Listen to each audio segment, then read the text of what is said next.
بسم اللہ الرحمن الرحیم۔ السلام علیکم۔ عمران بلازری اس کوشش میں تھا کہ جگ موہن جلدی چلا جائے۔ وہ اس کی باتوں میں دلچسپی نہیں لے رہا تھا۔ تھکن اور نیند کا بہانہ کام کر گیا اور جگ موہن چلا گیا۔ رشی دوسرے کمرے سے نکلی تو اس کے چہرے پر حیرت کا تاثر تھا۔ کیا میرے بھائی نے گوشت کھایا ہے؟ رشی نے حیرت زدہ لہجے میں پوچھا۔ میں اس کا یہ راز فاش نہیں کرنا چاہتا تھا، عمران نے جواب دیا، مگر میں اسے بتا بھی نہیں سکتا تھا کہ تم ساتھ والے کمرے میں ساری باتیں سن رہی ہو۔ وہ جب سے میرا دوست بنا ہے گوشت کھا رہا ہے۔ تمہارے دیوتاؤں نے تمہارے بھائی کو کوئی سزا دی ہے؟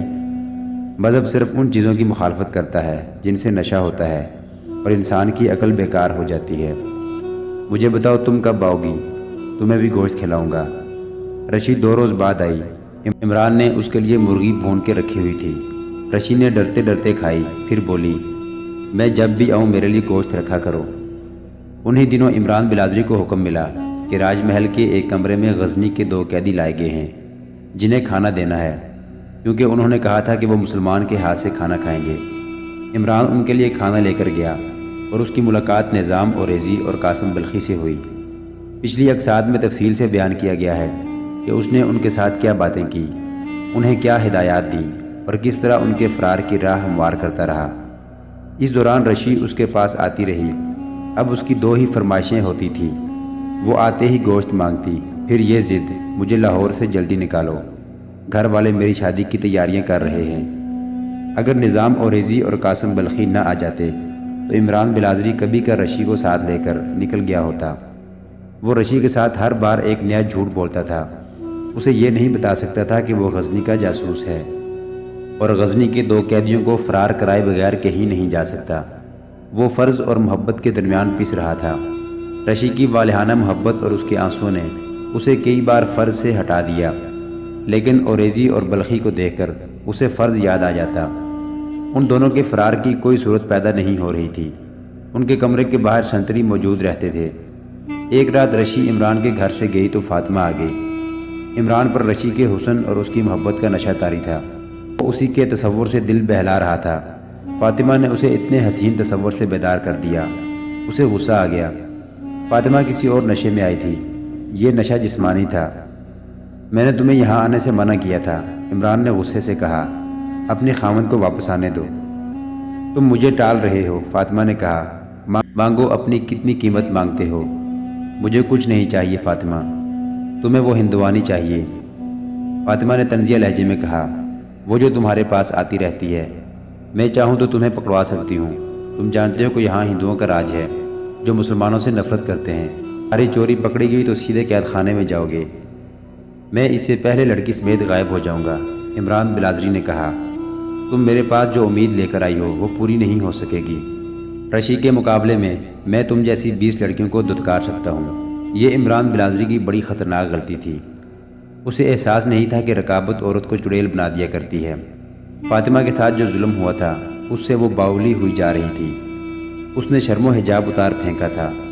وہ غصے سے چلی گئی۔ فاطمہ کو ہندو عورتوں سے معلوم ہو چکا تھا کہ پنڈت راجہ جے پال کی فتح کی خاطر ایک کنواری لڑکی کی قربانی دے رہے ہیں، لیکن انہیں اپنے مطلب کی لڑکی نہیں مل رہی۔ فاطمہ نے اگلا دن بڑی مشکل سے گزارا۔ رات کو وہ مندر میں چلی گئی۔ وہ پنڈت کے پاس چلی گئی۔ پنڈت اسے دیکھ کر حیران ہوا۔ اسے اپنے پاس بٹھایا۔ آپ لڑکی کی قربانی کب دیں گے؟ فاطمہ نے پوچھا۔ جب ہمیں وہ خاص قسم کی لڑکی مل جائے گی، پنڈت نے کہا۔ تم کیوں پوچھ رہی ہو؟ میں آپ کی مدد کرنے آئی ہوں، فاطمہ نے کہا۔ آپ کو علم نہیں کہ شہر کی تمام ہندو لڑکیاں مندر میں نہیں آتی۔ میں آپ کو ایک لڑکی دکھاؤں گی۔ مجھے امید ہے کہ وہ قربانی کے لیے موزوں ہوگی۔ اس نے رشی کے باپ کا نام لیا اور پوچھا، آپ نے اس کی بیٹی کو کبھی دیکھا ہے؟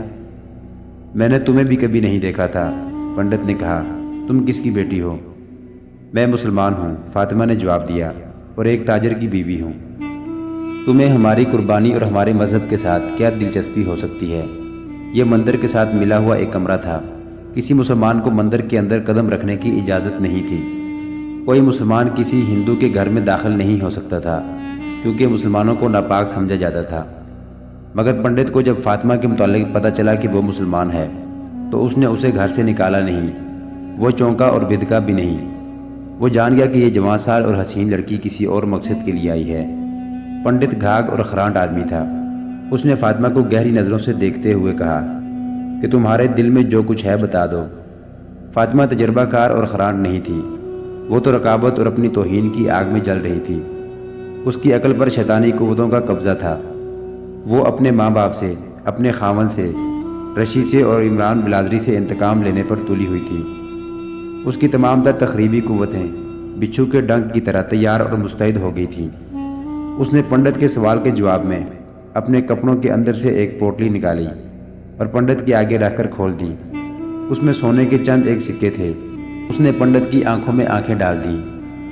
میں نے جس لڑکی کا نام لیا ہے اس کی آپ انسانی قربانی دے دیں، فاطمہ نے رازداری کے لہجے میں کہا۔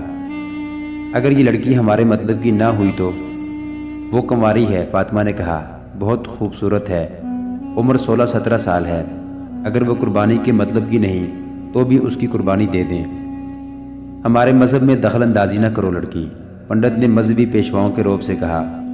ہم ایک خاص قسم کی لڑکی کی تلاش میں ہیں۔ پنڈت جی مہاراج، فاطمہ نے کہا، کوئی مذہب انسان کی قربانی کی اجازت نہیں دیتا۔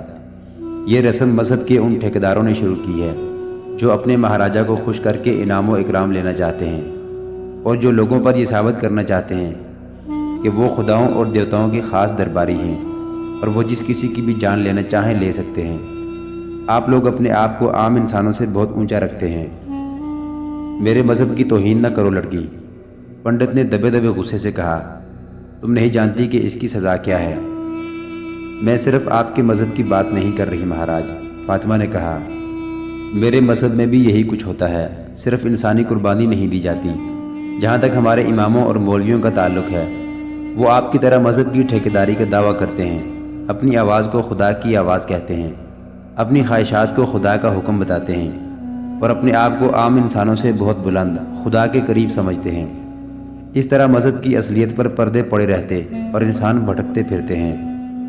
پنڈت جی مہاراج، آپ نے اپنا جو درجہ بنا رکھا ہے اس سے نیچے آئیں۔ مجھے اس مندر کے کچھ ایسے راز معلوم ہیں جو آپ سمجھتے ہیں کسی کو بھی معلوم نہیں۔ آپ جانتے ہیں کہ جسے زخم آتا ہے یا چوٹ لگتی ہے وہ درد سے کراہتا ہے، اور اس کے کراہنے کو وہ لوگ سن لیتے ہیں جن کے کان ہوتے ہیں۔ تم کم سن ہو لڑکی، پنڈت کے لہجے میں روب کی بجائے اپنائیت سی تھی۔ کہنے لگا، اس عمر میں تم ایسی باتیں کرتی ہو جو پختہ عمر میں بھی نہیں سوچی جا سکتی۔ میرے دل کے زخموں نے مجھے پختہ کار بنایا ہے، فاطمہ نے جواب دیا۔ یہ میری عقل کی نہیں، میرے دل کی آواز ہے۔ میرا دل کراہ رہا ہے، سسکیاں لے رہا ہے۔ وہ کون سے راز ہیں جو تم جانتی ہو؟ ایک یہ کہ میں حسین اور نوجوان نہ ہوتی تو آپ اتنا ہی سن کر کہ میں مسلمان ہوں مجھے دھکے دے کر اس کمرے سے نکال دیتے، کمرے کو دھلاتے، یہاں لوبان جلاتے، بھجن گاتے، تب یہ کمرہ پاک ہوتا۔ مگر مجھے دیکھ کر آپ بھول گئے کہ مسلمان ناپاک ہوتا ہے۔ آپ نے سونے کے سکوں کو اٹھا کر باہر نہیں پھینکا۔ آپ کی زبان میں اور آپ کے الفاظ میں پنڈت موجود ہے، مگر جن آنکھوں سے آپ مجھے اور سونے کے ان سکوں کو دیکھ رہے ہیں ان سے پنڈت غائب ہو چکا ہے۔ آپ کی آنکھوں میں مجھے اپنا خاوند دکھائی دے رہا ہے۔ اس نے میرے باپ کے ساتھ میرے حسن اور میری جوانی کا سودا کیا تھا۔ میں بکی ہوئی چیز ہوں، میں اب سودا کرنے سے نہیں ڈرتی۔ اپنے دل کی مراد کی خاطر میں سودا کرنے آئی ہوں۔ تم راز کی بات کر رہی تھی، دل پر ہاتھ رکھیں اور سنیں۔ فاطمہ نے کہا، آپ کو انسانی قربانی کے لیے خاص قسم کی لڑکی صرف اس لیے نہیں مل رہی کہ آپ نے دو دولت والوں کی بیٹیوں پر ہاتھ رکھا، لیکن زر و جواہرات لے کر آپ نے ان سے ہاتھ کھینچ لیا۔ میرا خاوند بہت بڑا تاجر ہے، وہ نام کا مسلمان ہے۔ وہ اپنے مذہب کا صرف ایک اصول جانتا ہے کہ ایک مسلمان بیک وقت 4 بیویاں رکھ سکتا ہے۔ اس کا اٹھنا بیٹھنا اور اس کا دوستانہ ہندوؤں کے ساتھ ہے۔ اسے بہت سی باتیں معلوم ہیں۔ میں اپنے ایمان کو ایک طرف رکھتی ہوں، آپ اپنے دھرم کو اس دروازے سے باہر رکھ دیں، سونے کے یہ ٹکڑے گن لیں اور سودا کریں۔ کچھ اور چاہیے تو بتا دیں۔ پنڈت کے ہونٹوں پر ایسی مسکراہٹ آ گئی جیسے بھیڑیے نے کمزور سا شکار دیکھ لیا ہو۔ یہ خندہ دندہ نما تھا۔ وہ فرش پر بیٹھا تھا، فاطمہ اس کے سامنے 2 ہاتھ دور بیٹھی تھی۔ پنڈت کا ہاتھ فاطمہ کی طرف بڑھا اور اس کے ہاتھ کو دبوچ لیا۔ پنڈت کے دوسرے ہاتھ نے سکوں والی پوٹلی اپنی طرف سرکا کر گھٹنے کے نیچے کر لی۔ فاطمہ نے اپنا ہاتھ پنڈت کے ہاتھ پر رکھ دیا۔ میں کیسے یقین کر سکتی ہوں کہ میرا کام ہو جائے گا اور میرے ساتھ دھوکہ نہیں ہوگا؟ تم اس لڑکی کو اپنے راستے سے ہٹانا چاہتی ہو نا؟ پنڈت نے ایسے لہجے میں کہا جو گناہ کے تصور سے شرابی کے قدموں کی طرح ڈگمگا رہا تھا۔ ہٹ جائے گی؟ اگر اس کے ماں باپ نے آپ کی مٹھی گرم کر دی تو کیا ہوگا؟ وہی ہوگا جو تم چاہتی ہو۔ کمرے کا دروازہ کھلا تھا۔ پنڈت نے ایک ٹانگ لمبی کر کے ایک کواڑ بند کر دیا۔ فاطمہ نے ہاتھ لمبا کر کے دوسرا کواڑ بند کر دیا۔ رات خاموش تھی۔ مندر میں رکھا ہوا اندر کا بت خاموش بیٹھا تھا۔ پنڈت کے کمرے میں رکھی ہوئی مورتیاں خاموش تھیں۔ کشن مراری کی مرلی خاموش تھی۔ مندر کا سنکھ خاموش اور گھنٹیاں خاموش تھیں۔ رشی اپنے گھر اور عمران بلادری اپنے گھر گہری نیند سوئے ہوئے تھے۔ وہ ایک دوسرے کو خواب میں دیکھ رہے ہوں گے۔ مندر میں ان کے خوابوں کا سودا طے ہو چکا تھا۔ اگلے دن کا سورج ابھی طلوع ہوا تھا۔ عمران بلادری کچھ دیر پہلے گھر سے اپنے کام کو جانے کے لیے نکلا تھا۔ فاطمہ کے خاوند کی محل جیسی حویلی کے سامنے سے گزرا۔ چلمن کی اوٹ سے اسے فاطمہ کی سرگوشی سے ذرا ہی بلند آواز سنائی دی، عمران۔ وہ رک گیا۔ چلمن سے جھانکتا ہوا فاطمہ کا چہرہ نظر آیا۔ اس چہرے میں کوئی تبدیلی نظر نہ آئی۔ محترم ناظرین، سلطان محمود غزنوی کی زندگی کے واقعات پر مشتمل سیریز دیکھنے کے لیے چینل کو سبسکرائب ضرور کر لیں۔ گزشتہ اقساط دیکھنے کے لیے چینل پر پلے لسٹ کا وزٹ کریں۔ ویڈیو کو لائک اور شیئر ضرور کیجیے۔ کمنٹ باکس میں اسلام زندہ باد ضرور ٹائپ کریں۔ اللہ آپ کا حامی و ناصر ہو۔